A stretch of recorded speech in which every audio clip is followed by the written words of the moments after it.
7वां कमरा। दीवार पर लगी उस पुरानी घड़ी ने जब रात के ठीक 12 बजाए तो मेरे सामने वाला पलंग अपने आप हिल उठा। मैं जम गया। इस कमरे में मैं अकेला था, या था भी नहीं। मेरा नाम अर्जुन है और मुझे हमेशा से रहस्यमयी कहानियां पसंद रही हैं।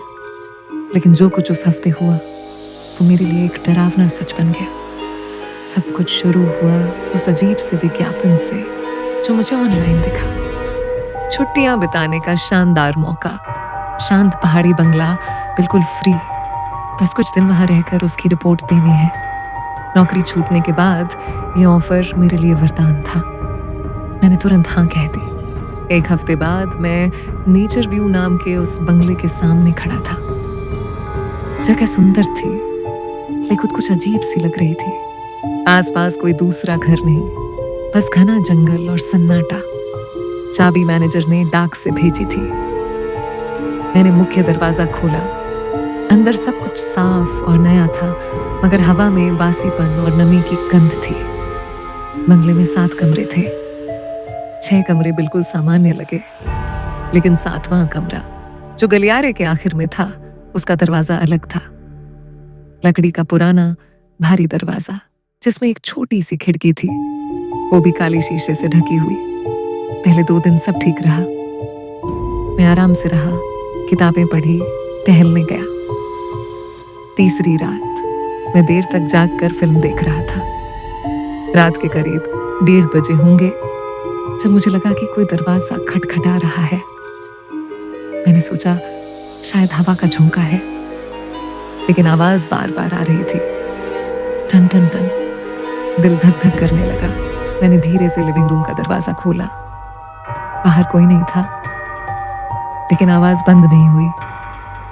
मैंने पता लगाया, आवाज गलियारे के आखिर से आ रही थी। वहां सिर्फ एक ही दरवाजा था, 7वें कमरे का। मैं वहां तक गया। दरवाजे के सामने खड़ा होकर सांस रोके सुनने की कोशिश की। खटखटाहट बंद हो चुकी थी, लेकिन उस काली खिड़की के पीछे से मुझे लगा कि कोई है, कोई मुझे देख रहा है। मैंने तुरंत लौटकर अपना कमरा बंद कर लिया और पूरी रात लाइट जलाए बैठा रहा। अगली सुबह मैंने मैनेजर को फोन करने की कोशिश की। फोन नेटवर्क नहीं पकड़ रहा था, इंटरनेट भी नहीं था। मैं फंसा हुआ महसूस कर रहा था। उस दिन मैंने पूरा बंगला छान मारा, हर कोना देखा। तब मुझे ड्राइंग रूम के सोफे के पीछे एक पुरानी डायरी मिली। वो एक लड़की की थी जिसका नाम नीता था। आखिरी पन्ने पर लिखा था, उसकी लिखावट में घबराई हुई, वो मुझे ढूंढ रहा है, वो 7वें कमरे में रहता है। उसने कहा जो भी यहाँ रुकेगा उसे अपना दोस्त बनाएगा, हमेशा के लिए। मैं भागना चाहती हूँ। कल रात जब घड़ी 12 बजेगी मैं दरवाजा खोलकर भागूंगी। अगर तुम्हें यह डायरी मिले तो जान लो मैं शायद नाकामयाब रही, बचकर भाग जाऊं। तुरंत। डायरी की तारीख 20 साल पुरानी थी। मेरे हाथ कांपने लगे। इसका मतलब यह बंगला इतने सालों से खाली था। मुझे यहाँ क्यों भेजा गया? उस रात मैंने फैसला किया कि मैं 7वें कमरे का रहस्य जानूंगा। मैंने एक बड़ी चाकू और टॉर्च ली। रात 11 बजे मैं गलियारे में जाकर छिप गया। मेरी नजर उस काले दरवाजे पर थी। मेरा दिल इतना तेज धड़क रहा था कि मुझे लगा उसकी आवाज सुनाई देगी। और फिर घड़ी ने टन टन करना शुरू किया। 12वीं घंटी बजी। ठीक उसी पल 7वें कमरे का दरवाजा अपने आप धीरे से खुल गया। अंदर अंधेरा था। मैंने टॉर्च जलाई और दरवाजे के अंदर कदम रखा। कमरा खाली था। बस एक पुराना बिस्तर, एक टूटी कुर्सी और दीवार पर वही घड़ी जिसने अभी 12 बजाए थे। लेकिन फिर मेरी नजर दीवार पर पड़ी। उस पर नाम लिखे थे, एक के नीचे एक, 7 नाम, और आखिरी नाम था नीता। मेरी सांस थम गई। ये वो लोग थे जो यहाँ आए और गायब हो गए। क्या मैं 8वां नाम बनने वाला था? तभी पीछे दरवाजे की कुंडी अपने आप बंद हो गई। कड़ाका। मैं फंस गया था। मैंने दरवाजा खोलने की कोशिश की, लेकिन वो हिल भी नहीं रहा था।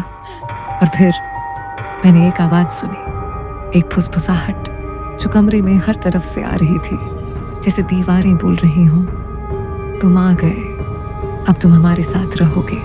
मैंने चिल्लाना चाहा, लेकिन आवाज गले में अटक गई। तभी मुझे दीवार पर एक जगह दिखी जहां प्लास्टर उखड़ा हुआ था।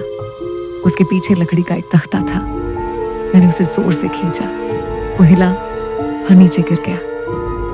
उसके पीछे एक छोटा सा खाली स्पेस था और उसमें एक चाबी पड़ी थी। मैंने उसे उठाया। ये मुख्य दरवाजे की चाबी जैसी लग रही थी। तभी फुसफुसाहट तेज हो गई, गुस्से में बदल गई। वो चाबी मत लो, वो हमारी है, हमें आजाद करेगी। मुझे समझ आ गया, ये आत्माएं, ये इनाम, ये सब इस बंगले में फंसे हुए थे और ये चाबी उन्हें आजाद कर सकती थी। लेकिन शायद उन्हें किसी जीवित व्यक्ति की जरूरत थी, तभी वो बाहर जा सकते थे। इसलिए वो मुझे फंसाना चाहते थे। मैंने चाबी मुट्ठी में भींच ली और दरवाजे पर वार करना शुरू किया। मुझे जाने दो, मैं चिल्लाया। दरवाजा मजबूत था। पीछे से ठंडी हवा का एक झोंका आया जिसने मेरी टॉर्च बुझा दी। अब मैं पूरी तरह अंधेरे में था। मैंने हाथ से दीवार टटोली और उसी रास्ते से बाहर निकलने की कोशिश की जहां से चाबी मिली थी। प्लास्टर और ईंटें गिरने लगी। मैंने जोर लगाया। मेरा एक कंधा बाहर निकल गया, फिर सिर मैं खींचता चला गया। कपड़े फट रहे थे, चमड़ी छिल रही थी। आखिरकार मैं उस छेद से निकलकर बंगले के बाहर वाले हिस्से में गिरा। मैंने पलटकर देखा, वो दीवार दोबारा जुड़ रही थी, जैसे कुछ हुआ ही ना हो। मैं भागा सीधा मुख्य दरवाजे की तरफ। चाबी लगाई और दरवाजा खुल गया। मैं बाहर निकला और कभी पीछे मुड़कर नहीं देखा। पैदल ही पूरी रात जंगल के रास्ते चलता रहा। सुबह तक पास के गांव पहुंचा। पुलिस को सब कुछ बताया। वो बंगला सील कर दिया गया। पता चला कि वहां 20 साल पहले एक दुर्घटना हुई थी। एक परिवार गायब हो गया था। उसके बाद से कई लोग वहां गए और लौटे नहीं। मैंने वो चाबी पुलिस को दे दी। कहते हैं उसके बाद से वहां आवाजें आनी बंद हो गई। शायद वो आत्माएं आजाद हो गई। लेकिन कभी कभी रात को जब घड़ी 12 बजाती है, मुझे लगता है कि कोई मेरे कमरे के दरवाजे को हल्के से खटखटा रहा है। और मैं जानता हूं वो मुझे याद दिलाने आती है कि मैं भाग तो आया, लेकिन उनकी कहानी मेरे साथ हमेशा रहेगी। क्या तुम कभी किसी ऐसी जगह गए हो जहां तुम्हें लगा कि तुम अकेले नहीं हो? इस कहानी का अगला भाग देखने के लिए नीचे कमेंट करें पार्ट 2। अगर आपको ये कहानी पसंद आई है तो हमारे चैनल कलर ट्यून को लाइक, कमेंट और सब्सक्राइब जरूर करें।